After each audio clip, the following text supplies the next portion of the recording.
교회는 어떤 곳인가? 막상 저도 이제 말씀을 준비하면서 우리가 지금 수년 동안 예수를 믿는 믿음의 모든 것들을 이루어가는 교회는 어떤 곳인가? 수년간 목회를 해왔지만 과연 내가 한번 좀 정리해 봤는가? 물론 신학교 때 교회론도 배우고 뭐 이렇게 많이 배웠어요. 그렇지만 과연 교회는 어떤 곳인가? 다시 한번 우리 말씀과 함께 살펴보고요.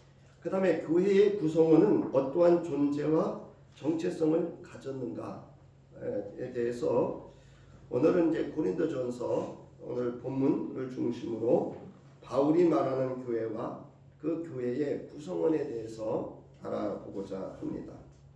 오늘 본문인 고린도전서가 쓰여진 이 고린도 지역은 어떤 지역인가 하면 로마의 식민 도시로 재건되어서 그 로마의 속주로 되어진 아가야 지역의 수도로 새롭게 번창하고 있는 항구 도시예요. 그래서 이 지역은 아주 모든 무역상들이 이 고린도 항구를 통해서 거래가 되어지는 그런 무역의 중심적 역할을 했던 그런 곳입니다. 그래서 지중해 연안 국가들의 해상 교통과 무역 중심지였고 또 많은 우상들이 지금도 그렇습니다만은 바닷가에 가면 많은 우상들이 있듯이 이 당시에는 더더욱 많은 우상들이 이 고린도 지역 안에 있었습니다. 그래서 이 도시는 우상의 도시였어요. 그러니까 무역의 도시고 상업의 도시고 또한 우상의 도시였습니다.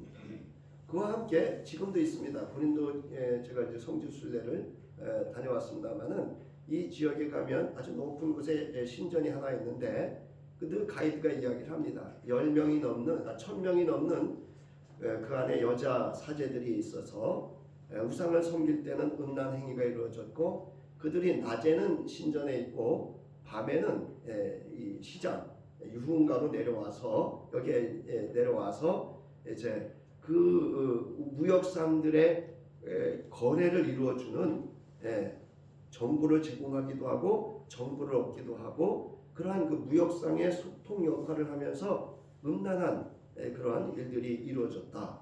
그래서 이건 뭐 가이드의 안내이긴 합니다만은 이 고린도 지역의 남자들이 술에 많이 취해 있었다고 합니다. 그러니까 알코올 중독자가 많았다 그래요.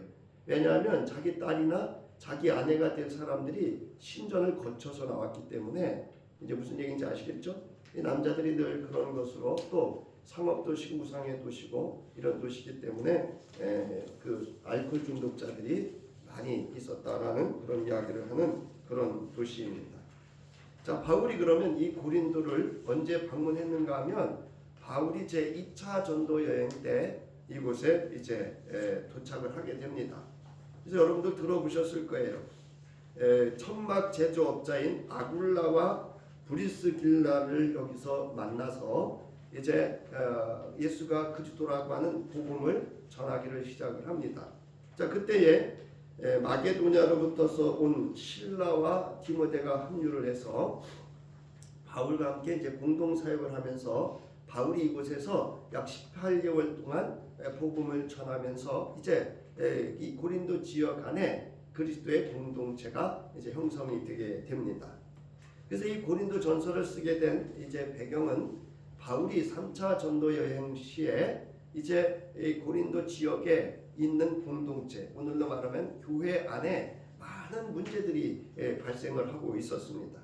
여기 자료에도 있습니다만은 그리스도인의 소송 문제라든가 독신과 결혼의 문제, 우상 제물을 먹는 문제, 성찬, 그러니까 성찬과 애찬, 그래서 이 성찬과 애찬을 나누는 것에 대한 문제 등, 그 다음에 성도의 죽음과 부활 등 다양한 이슈를 바울에게 이제 그 문제들에 대해서 또 우리 1장에도 있습니다만은 고린도 교회 안에 계열 간의 분파가 있어서 분열이 이루어지고 있고 또 많은 영적인 은사를 통해서 영적 교만함에 빠지는 그런 일들이 발생을 합니다.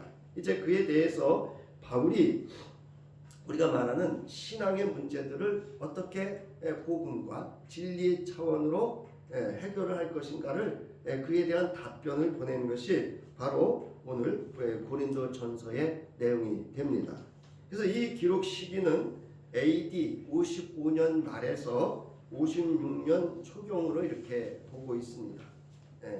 그래서 이 연대가 왜 중요한가 하면 그 시대의 배경들을 암묵적으로 다 역사적인 배경을 함축하고 있기 때문에 그렇습니다. 따라서 이제 이 고린도전서를 우리가 왜 바울이 서신을 썼는가 하는 것을 이제 3장 고린도전서 3장 9절로부터 11절에서 함축해서 표현을 해주고 있다라고 이렇게 볼 수가 있습니다. 우리 원고에 있듯이 우리 함께 읽겠습니다. 시작. 우리는 하나님의 동력자요 여러분은 하나님의 밭이며 하나님의 건물입니다. 나는 하나님께서 나에게 주신 은혜를 따라 지혜로운 건축가와 같이 기초를 놓았습니다. 그런데 다른 사람이 그 위에다가 집을 짓습니다.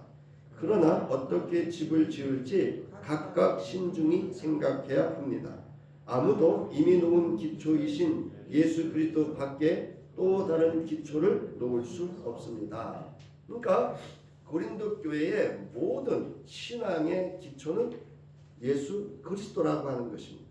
그 위에 우리가 말하는 믿음의 집을 어떻게 지어갈 것인가에 대해서 깊이 숙고하면서 이 기초가 견고한 기초 위에 그 믿음을 그래서 하나님의 건축가로서의 건축을 잘 이루어가야 됨을 이야기하고 있습니다. 그러니까 왜 내가 고린도 전서를 쓰게 되었는지를 그러면서 이제 고린도 교회에 대한 그 관계들을 이렇게 이야기하죠. 우리는 하나님의 동력자고 하나님의 밭이고 하나님의 건물, 하나님의 교회, 또 하나님의 건물을 지어가는 지체라고 하는 것을 이야기하고 있습니다. 곧 교회란 무엇인가를 또 교회의 구성원은 어떠한 존재와 정체성을 가져야 되는지 고린도 교회에 이야기하고 있는 것이기도 합니다. 자, 이제 오늘은 본문을 통해서 바울이 말하는 교회를 그리고 바울 서신을 통해서 바울이 말한 교회는 어떠한 것인지를 살펴보도록 하겠습니다. 오늘 본문 2절을 보면 이렇게 시작을 합니다. 고린도에 있는 하나님의 교회라고 합니다. 자, 고린도에 있는 하나님의 교회에 이 편지를 씁니다 라고 합니다. 즉 고린도 지역 안에 있는 하나님께 속한 교회라는 의미입니다.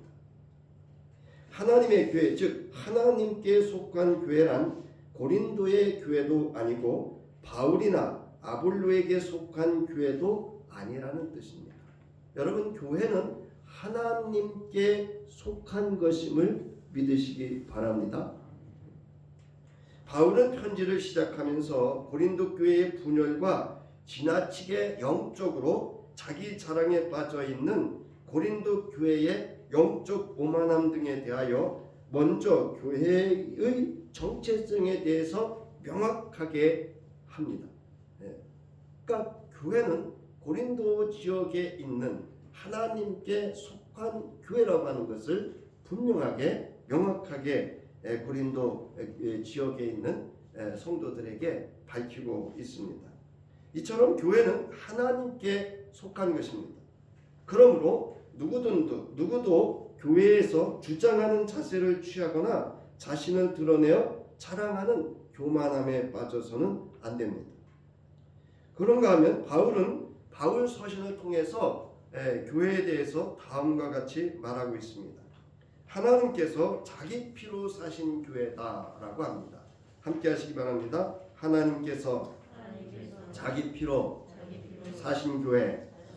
사도행전 20장 28절로 보면 에베소 교회에, 즉 바울이 로마를 향해서 갈 때에 에베소 장로들을 불러서 현재와 미래에 일어날 일에 대해서 경고하고 권면을 합니다. 그때 너희는 너희 스스로와 모든 양떼에게 주의하라. 성령이 그 가운데 너희를 감독자로 세웠다. 하나님께서 자기 자신의 피로 얻으셨던 교회를 돌보기 위해서다. 이렇게 말합니다. 그래서 에베소 지역의 하나님께 속한 교회의 장로들을 불러서 교회란 하나님께서 자기 아들의 피로 사신 교회임을 이야기합니다. 바울은 자신의 피를 통해란 의미는 예수의 피를 의미합니다. 예수가 골고다 언덕에서 고통 가운데 죽을 때 흘렸던 피를 통해 구속했다는 의미입니다. 비록 지상의 교회가 불완전하고 많은 모순이 있음에도 불구하고 교회가 교회되는 것은 하나님의 피로 사셨기 때문입니다. 바울은 하나님의 교회에 대한 정의로 하나님의 아들인 예수 그리스도의 피를 통해서 획득하신 것임을 분명히 하고 있습니다. 그러므로 교회는 십자가에 달리신 그리스도를 전하고 십자가의 도를 가르치고 따르는 곳이어야 합니다. 즉 하나님의 어린 양 예수께서 십자가의 죽으심으로 이루신 하나님의 구원 사역을 전하고 십자가를 전하고 증거하는 것이 합당합니다. 그러니까 여러분 교회에 오면 여기 달려있는 예수 그리스도의 십자가와 그 피를 사신 교회라고 하는 것을 우리는 반드시 기억하시고 또 경험하셔야 돼요. 여러분 피는 생명을 상징합니다. 예수의 피로 생명을 구원하셨습니다. 그러므로 교회는 생명 구원을 이루는 전도 사역이 가장 우선되어야 합니다. 예수께서 이 땅에 오셔서 가장 먼저 하셨던 것이 하나님의 복음인 전도 사역을 우선으로 하셨던 것처럼 말입니다. 그래서 교회는 여러분 유람선이 아닙니다. 그저 우리끼리 모여서 먹고 즐기고 하는 그런 관광하는 곳이 아닙니다. 교회는 첫 번째 하나님의 구원의 방주 구조선임을 여러분 믿으시기 바랍니다. 그런가 하면 그렇게 하고 싶은 모든 것들을 영적으로 싸워서 이겨야 하는 영적 전투선이 되어야 됩니다. 그러니까 교회에 오면 예수 그리스도의 피로 사신 하나님께서 자기의 피로 사신 그 피를 경험하면서 우리는 하나님의 구조선에 탑승한 구원받은 백성으로 영적 전투에서 승리하기 위한 전투를 준비하는 훈련하는 것이 교회여야 함을 여러분 믿으시기 바랍니다. 두 번째 골로새서 1장 24절과 에베소서 1장 22절로부터 23절에서 교회를 바울은 이렇게 말합니다. 그리스도의 몸이다. 따라하시기 바랍니다. 교회는 그리스도의 몸이다. 골로새서 1장 24절을 보면 이제 나는 여러분을 위하여 고난받는 것을 기쁘게 여기고 있으며 그리스도의 남은 고난을 그분의 몸 곧 교회를 위하여 내 육신으로 채워가고 있습니다. 라고 합니다. 에베소에서는 더 분명하게 이야기하고 있는데요. 에베소서 1장 22절로부터 23절에 하나님께서는 만물을 그리스도의 발 아래 굴복시키시고 그분을 만물 위에 교회의 머리로 삼으셨습니다. 교회는 그리스도의 몸이요 만물 안에서 만물을 충만케 하시는 분의 충만합니다. 그러니까 여러분 교회는 그리스도의 몸입니다. 그리고 그 몸이신 교회의 머리는 누구예요? 그리스도이십니다. 그리고 교회는 다른 것이 충만한 게 아니에요. 예수가 충만한 곳입니다. 따라하시기 바랍니다. 교회는 예수가 충만한 곳이다. 예. 여기 오시면 예수 이름도 많이 부르시고요. 여기 이제 뒤에 나옵니다만은 예수 이름을 부른다는 건 예수 이름을 예배한다는 거, 기도한다는 거, 찬양한다는 거, 감사 이런 많은 의미가 표현되어 있습니다. 자, 바울은 골로새와 에베소 지역의 교회를 향하여 교회는 그리스도의 몸이다라고 합니다. 교회가 그리스도의 몸이라는 말은 교회와 그리스도와의 관계를 보다 정확히 이해할 수 있게 해줍니다. 즉 그리스도와 그에게 속한 자들 곧 성도와의 관계를 즉 앞서 말씀드렸던 연합, 결합을 나타내는 용어로 사용하고 있습니다. 이는 교회의 구성원을 이루는 성도를 그리스도와 결합된 존재로 여김을 의미합니다. 그러므로 바울은 교회의 구성원인 성도를 그리스도의 몸이며 지체의 각 부분이다 라고 고린도전서 12장 17절에서 증언을 합니다. 우리 함께 읽겠습니다. 시작. 너희는 그리스도의 몸이요 지체의 각 부분이라. 이게 무슨 얘기냐면 예수 그리스도와 교회의 관계, 그리고 예수 그리스도와 교회, 그리고 성도와의 관계를 이야기하고 있습니다. 궁극적으로는 주 안에서 예수 그리스도와 성도는 뭐라는 거예요? 생명 결합체로서 하나의 교회다, 그런 이야기를 말합니다. 자, 이처럼 그리스도의 몸이신 교회와 그 구성원인 성도는 예수 안에서 유기적 단일성을 강조하는 이름입니다. 여러분이 유기적이라는 단어가 어떤 의미를 가지고 있는가 하면 그 다음 페이지를 보면 유기적이라는 단어가 어떤 의미인가 하면요, 생물체와 같이 조직이나 구성 요소 등이 서로 긴밀하게 연관되어 떼어낼 수 없는 것입니다. 그러니까 교회는 예수 그리스도와 긴밀하게 연결되어 하나 된 것으로 떼어날 수가 없고, 또 그 교회의 몸이신 예수 그리스도와 성도도 유기적 결합된 단일적 관계를 가짐으로 해서 떼어낼 수 없는 관계라는 것입니다. 그래서 로마서 8장에서 바울은 이렇게 이야기하죠. 하나님의 사랑으로부터 그 무엇도 끊을 수 있다 없다, 끊을 수 없다라고 말하는 것과 같은 맥락이라고 할 수 있습니다. 자, 그렇지 않으면 이 지상의 모든 교회를 통해 이루어야 할 하나님의 나라와 뜻을 온전히 실현할 수 없습니다. 또한 예수 그리스도의 복음과 말씀의 생명을 유지할 수 없고 하나님께서 원하는 선한 열매를 맺을 수 없습니다. 그러므로 교회는 그리스도로부터 모든 영적 생명과 모든 영적 영양분, 그리고 모든 능력을 공급받아야 합니다. 그러니까 교회라고 하는 것은 그리스도의 몸으로서 오늘 우리의 신앙의 삶의 모든 영적인 부분을 공급받는 것이 교회라는 것입니다. 궁극적으로 누구를 통해서? 교회에 충만한 예수를 통해서 공급받아야 함을 이야기하고 있는 것입니다.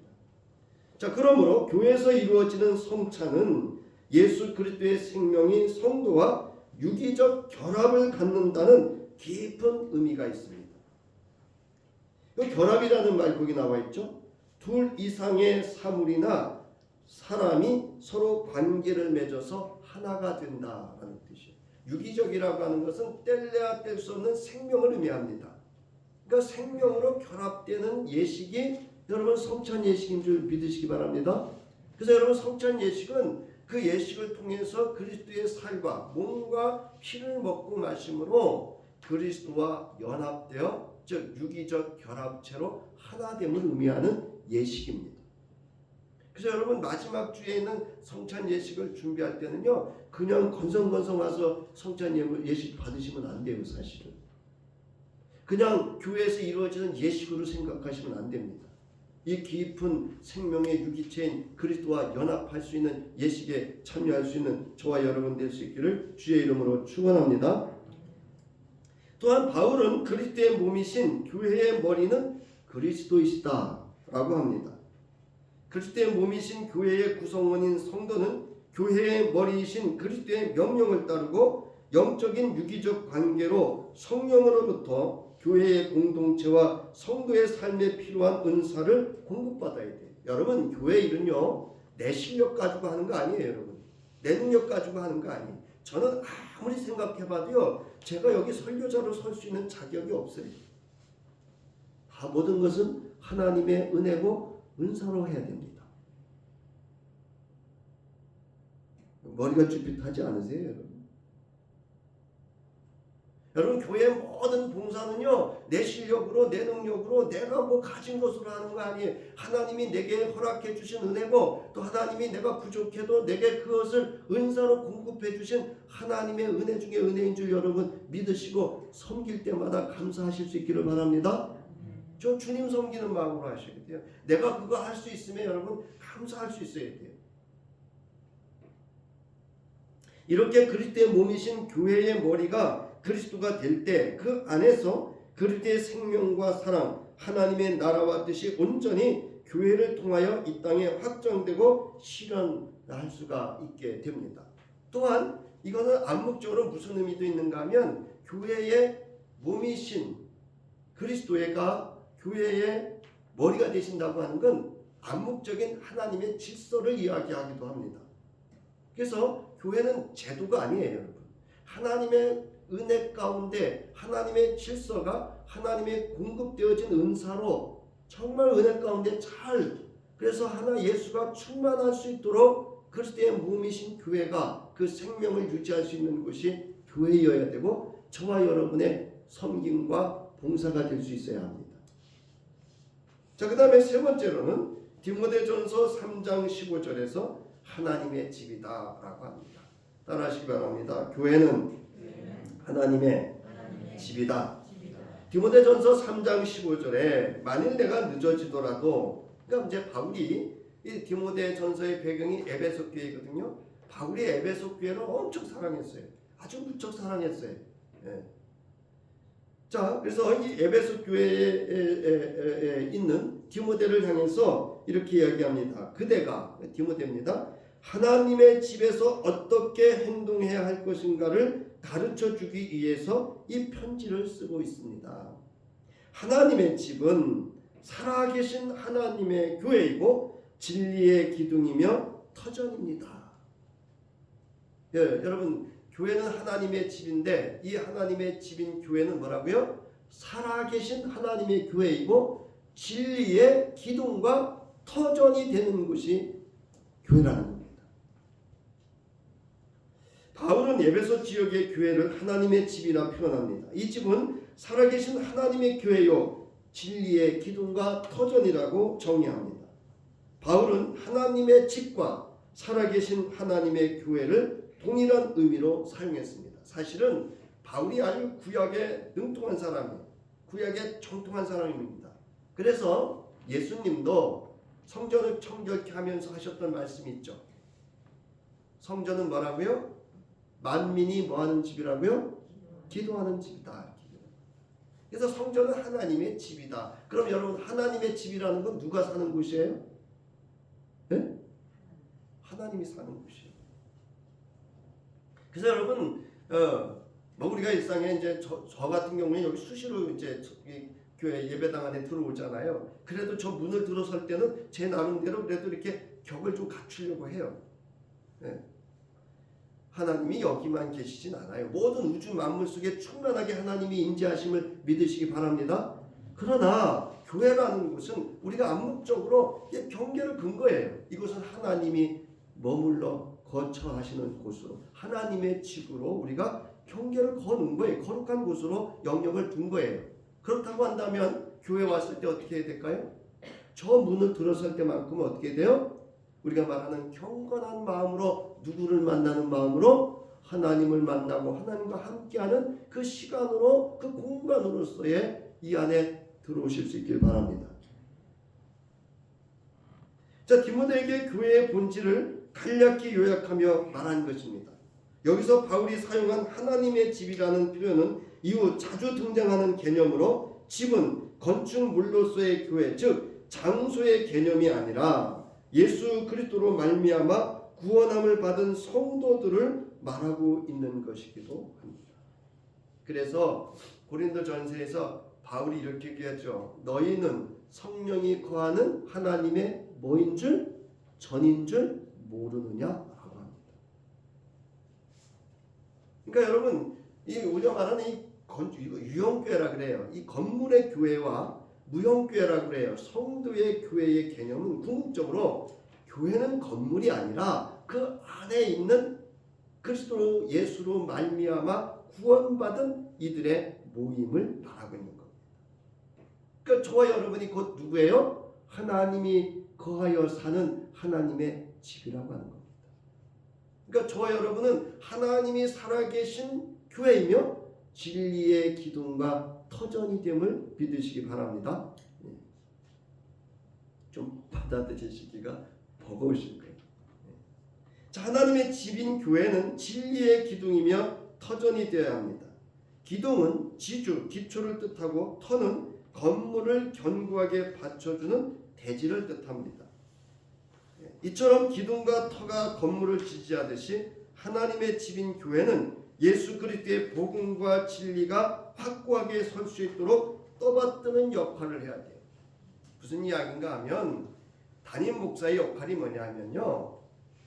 담임 목사 자신은 물론 저에게 맡겨주신 하나님의 양, 예수 그리스도의 사랑하는 양이신 성도들을 진리로 그 기둥을 세워주고 터를 만들어주는 역할을 하는 게 목회입니다. 이제 아셨죠? 그리고 여러분 신앙은 뭔지 아세요? 여러분 신앙도 진리로 그 기둥과 터를 세워가는 것이 우리가 말하는 신앙이고 교회입니다. 자, 바울이 이처럼 지역교회와 그 다음 페이지입니다. 하나님과 그리스도의 관계에 있어 교회에 대하여 말하였습니다. 그리고 그 구성원과의 관계에 대한 교회에 대해서도 다음과 같이 말합니다.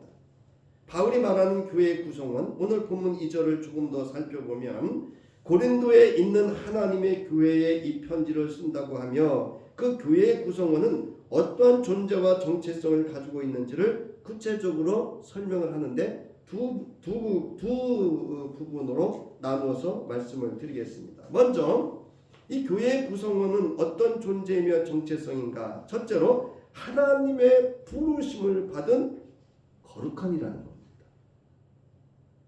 오늘 본문을 보면 곧 그리스도 예수 안에서 거룩하여지고 성도라 부르심을 받은 자들이라 이렇게 말해요. 이거를 직역을 하면 하나님의 부름을 받아 그리스도 예수 안에서 거룩하게 되어진 이런 뜻이에요. 이제 아셨죠? 하나님의 부름을 받아 그리스도 예수 안에서 거룩하여진 이를 성도다 이렇게 말한다는 거예요. 자, 바울은 하나님의 교회의 구성원은 먼저 그리스도 예수 안에서 거룩하여지고 성도로 부르심을 받으니라고 합니다. 여기서 거룩하여지다라고 하는 헬러 하기아조는 세속적이고 일상적인 것이 하나님께 바쳐져서 그분의 목적을 위해 구별되다라는 거예요. 그러니까 여러분 하나님의 부름을 받아서 거룩하여졌다는 얘기는 하나님께서 여러분을 부르신 목적이 있다는 거예요. 하나님의 계획이 있다는 겁니다. 그걸 우리는 사명이다 이렇게 말합니다. 자, 바울은 이러한 일을 성도라고 불러요. 하기오스라고 부릅니다. 거룩하다 이런 뜻이에요. 결국 성도란 그리스도로 말미암아 구원받고 하나님의 자녀이며 하나님 나라의 백성된 모든 거룩한 자들을 말합니다. 이처럼 하나님의 부름을 받은 성도란 온전히 하나님에게만 속하는 하나님의 소유라는 거예요. 이거 아주 중요한 겁니다. 따라하시기 바랍니다. 나는 그리스도 예수 안에서 하나님의 뭐라고요? 소유. 따라서 하나님의 소유이다. 네. 그러니까 여러분 아내도 하나님의 소유이기 때문에 귀중히 여겨야 돼요. 남편도 하나님의 소유이기 때문에 귀중히 돼야 돼요. 담임 목사도 그렇고 성도도 그렇고 성도 간에도 하나님께 소유된 자이므로 여러분 귀하고 존귀하게 대할 수 있기를 바랍니다. 네. 앞으로는 좀 그렇게 하도록 저도 부단한 노력이 해야 되겠죠. 여기 부르심을 받다라는 그 헬라어 크레토스라고 하는 것은 부름 받았다라는 뜻이에요. 이미 받았다 이런 뜻입니다. 교회는 하나님의 부름을 받아 그리스도 예수 안에서 구별된 삶을 살기로 작정한 사람들이 모임을 말합니다. 이처럼 교회의 구성원은 하나님의 부르심을 받아 그리스도를 믿는 성도의 거룩한 모임이어야 합니다. 그래서 생각이 나서 말씀드리는데요. 그러므로 하나님의 부름을 받은 이들은 교회를 이렇게 막 자기 마음대로 그냥 들락날락 거리는 거 아니에요. 하나님의 부름을 거부하는 거예요. 저항하는 거예요. 반항하는 행위입니다. 불순종하는 행위입니다. 아주 영적으로 교만한 행위예요. 자, 이 모임의 구성원이 되기 위해서는 먼저 성령의 도우심 가운데 나 자신이 하나님의 부름을 받아 예수 그리스도에 대한 신앙 고백과 믿음의 증거가 있어야 돼요. 그래서 우리가 이제 전도를 하면 옛날에 사형이라든가 이런 거 하면 꼭 시키는 게 하나 있어요. 뭐죠? 영접 기도라는 걸 시켜요. 저도 기억이 납니다. 제가 이제 한 몇 번 말씀드린 것 같은데 제가 84년 1월달에 예수를 믿게 됐거든요. 예. 사실은 83년 12월에 영월에 있는 태백산 태백기도원인가 가서 이제 이제 한 일주일인가 있고 그때 뭐 예수가 뭔지 아무것도 모르고 그냥 마음의 기쁨이 충만해서 만천교회 가서 봉사하고 싶은 열정이 제 안에 그냥 헌신하고 싶은 마음이 막 만천교회를 사랑하는 마음이 없다가 언제 생겼는지 그래가지고 방학 중에 제가 올라왔어요. 예. 그래서 이제 만천교회 제가 나가게 된 거죠. 그때 이제 교회 만천이 왔다가 시골 강림이라는 시골을 가고 있는데 그 이제 새마을을 딱 지나가면 지금은 다 포장이 됐습니다만은 옛날에는 그 새마을 있잖아요. 영동고속도로 이렇게 지나가는 그 밑에 딱 지나가면 그 다음부터는 버스가요 막 이렇게 움직입니다. 덜덜덜덜덜 사람 말소리도 잘 안 들 정도로. 그럼 완행을 타고 이제 들어가고 있는데 어떤 여학생이 제 옆에 앉더라고요. 그러더니 뭐를 하나 이렇게 꺼내요. 그러더니 그게 사형인 거예요. 그러더니 저거 이제 하라는 거예요. 그래서 이제 그 다 성령의 은혜야. 지금 보면 그 만나게 하신 것도 성령이시고 그걸 제가 받아들이게 한 것도 성령이시고 그래가지고 그거를 이제 받아들였는데 차마 버스 안에서는 영접 기도를 못 하겠는 거예요. 제가 그래서 그 책자를 저 주면 안 되겠느냐 그랬더니 그 책자를 기꺼이 주더라고요. 그래서요 집에서 버스 정류장에 내리자마자 시골집으로 냈다 그냥 부지런히 간 거예요. 그래가지고 우리 골방이 하나 있었어요. 거기 가가지고 사형을 다 꺼내가지고 그 영접 기도가 있었어요. 하나님의 성령께서 저로 하여금 제 스스로 영접 기도를 하게 한 거예요. 여러분도 그 과정을 다 거치셨어요. 근데 지금 까맣게 잊어먹고 계신 거예요. 여러분 내가 예수 믿는 거 하나님이 부르셨고 나로 하여금 예수를 영접할 수 있도록 성령께서 내게 은혜를 베풀어 주신 거 여러분 기억하시고 감사하실 수 있길 바랍니다. 자 여러분 교회라는 말은 베드로가 예수 그리스도께 주는 그리스도시요 하나님의 아들이시니라고 고백을 한 후 이 신앙 고백 위에 교회가 세워질 것이라고 하신 예수의 말씀에서 먼저 처음 사용되었어요. 이걸 에클레시아라고 합니다. 그러니까 신앙 고백을 통해서 하나님으로부터 예수 그리스도로부터 불림을 받아서 그들이 모인 곳이 교회다 이런 뜻이에요. 자, 두 번째로 교회의 그 구성원은 어떤 존재와 정체성을 가지고 있는가 하면 두 번째로 예수의 이름을 부르는 자입니다.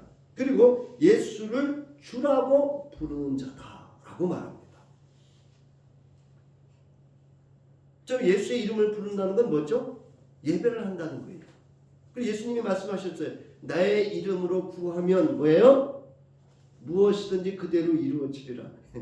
이것만 말씀을 가르쳐가지고 자꾸 우리는 기도만 하면 된다고 하는데 사실은 그 앞에 더 중요한 말씀이 있어요. 너희가 내 안에 있고 내 말이 너희 안에 있으면 그리고 내 이름으로 구하면 무엇이든지 그대로 이루어준다. 이렇게 말씀하고 있습니다. 그러니까 우리는 기도보다 더 중요한 게 있습니다. 그게 뭐냐면 그리스도 안에 그리고 그리스도 말씀 안에 거하는 것으로 사는 것이 더 중요하다는 것입니다. 자 여러분 교회의 구성원인 성도의 정체성은 예수의 이름을 부르고 예수를 주라고 부르는 자입니다. 이는 교회의 머리이신 그리스도와 같은 맥락으로 보아도 됩니다. 교회에서 어떤 특정한 사람의 이름이 불리워지고 어떤 한 사람이 주인이 되어진다면 그는 거짓 신자이거나 거짓 교사이거나 거짓 그리스도일 것입니다. 여러분 목회자는 절대 사람을 높이거나 사람의 이름을 드러내거나 그를 영광을 취하게 하거나 박수받게 해서는 안 됩니다. 그리고 교회는 분열을 경험할 수밖에 없게 됩니다. 그리스도인 즉 성도는 예수를 주라 고백하고 그에게 의지하며 예배와 기도, 감사와 찬양 가운데 예수의 이름을 부르며 호소하는 일을 바로 교회의 구성원의 존재와 정체성이라는 겁니다. 그것은 예수가 모든 교회와 성도의 뭐가 되기 때문이라고요? 따라하시기 바랍니다. 주가 되시기 때문이다. 그러니까 여기 여러분 모든 영광과 인정과 감사와 찬양은 우리 그리스도 공동체 안에서 오직 그것을 받으실 이는 누구뿐이다? 예수 그리스도 이름뿐입니다. 고린도전서 12장 3절 우리 함께 읽겠습니다. 시작. 그러므로 나는 여러분에게 알려드립니다. 하나님의 영으로 말하는 사람은 아무도 예수는 저주를 받아라 라고 말할 수 없고, 또 성령을 힘입지 않고서는 아무도 예수는 주님이시다 하고 말할 수 없습니다. 제가 말씀드렸죠. 목회자에게 저주권 없어요. 여러분, 목사가 강대상에서 저주한다고 하는 것은 하나님의 영으로 말하는 게 아니에요. 여러분,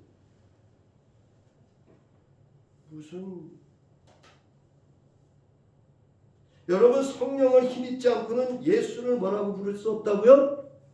주라고 부를 수 없다고요. 어느 교회 권사가 담임 목사를 찾아와가지고, 목사님, 그래서 예 그랬더니 어디 주라는 호칭을 쓰시냐고. 그리고 결국 그 교회 떠났대요. 그래서 그걸 가만히 두셨어요. 그랬더니 그럼 어떡하니? 아유, 그걸 가만히 두면 어떻게 해요? 제가 말씀드렸어요. 여러분, 창세기서부터 계시록까지 여러분, 여호와라는 뜻이 뭐예요? 네, 그 주라는 뜻이에요. 그게. 그리고 베드로는 주는 그리스도의 살아계신 하나님의 아들이라 했고, 토마도 예수를 그리스도, 즉 주라는 고백을 합니다. 어디서 이단 사상 어디서 잘못된 걸 가지고 들어와서 교회의 질서를 파괴하고 교회의 진리를, 교회의 본질을 훼손하는 그런 말을 하는데 그걸 가만둡니까? 여러분, 내가 예수를 주라고 고백할 수 있는 거 성령이 나에게 주신 은혜인 줄 믿으시기 바랍니다. 여러분, 그게 성령이 나와 함께 하시는 증거예요. 로마서 10장 9절로부터 10절 함께 있습니다. 시작. 당신이 만일 예수는 주님이라고 입으로 고백하고 하나님께서 그를 죽은 사람들 가운데서 살리신 것을 마음으로 믿으면 구원을 얻을 것입니다. 사람은 마음으로 믿어서 의에 이르고 입으로 고백해서 구원에 이르게 됩니다. 무슨 이야기인가 하면, 예수를 주로 고백한다는 것은 예수를 마음으로 믿고 입으로 시인하여 구원받았다는 증거라는 얘기입니다. 이제 아셨죠? 자, 정리하면 내가 예수를 주라고 고백하는 건 누가 함께 하시는 것이다? 성령이 함께 하시는 것이고, 내가 예수를 주로 고백한다는 것은 내가 예수를 마음으로 믿고 입으로 시인해서 내가 구원받았다는 증거임을 여러분 믿으시기 바랍니다. 이게 내가 구원받은 확증이에요.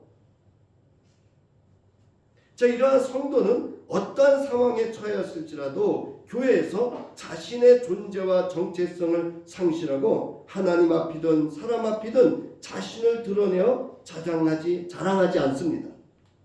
그럴 때 신실하신 하나님께서 그리스도 예수 안에서 교제하게 하시고 주님 다시 오시는 날까지 흠없이 온전한 성도로서 튼튼히 세움과 쓰임을 받을 수 있도록 굳게 지켜주실 것이라고 오늘 본문 8절로부터 9절에서 바울은 말하고 있습니다.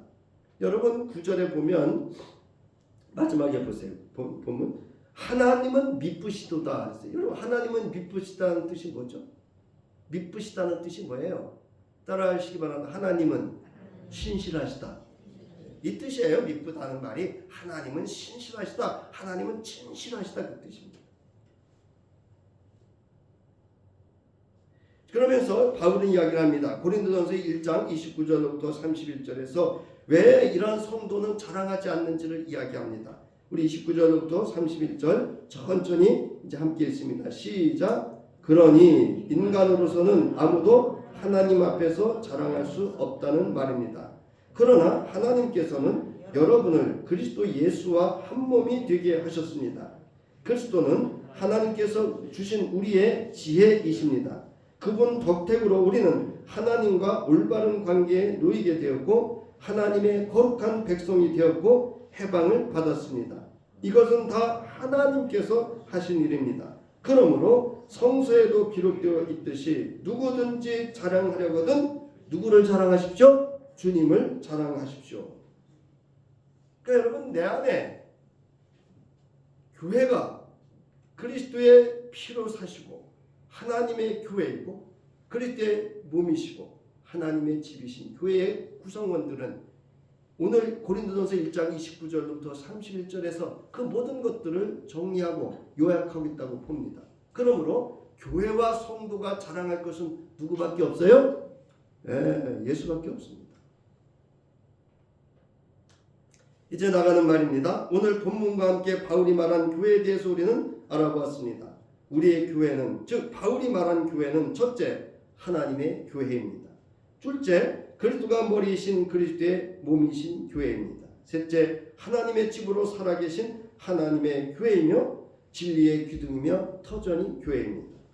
교회의 구성원인 성도는 첫째, 하나님의 부름을 받았습니다.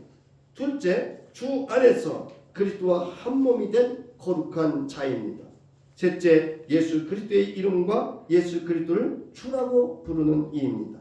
2024년 한 해 하나님의 부름과 주 안에서 거룩한 자로 예수의 이름을 부르고 주로 신하는 성도와 성도된 저와 여러분을 통해서 거드리 교회가 하나님의 교회, 살아계신 하나님의 집이며 진리의 기둥이며 터전이 되는 그리스도가 머리이시며 그리스도의 몸이신 살아계신 예수 그리스도만을 자랑하는 하나님의 교회와 성도 될 수 있기를 주의 이름으로 축원합니다.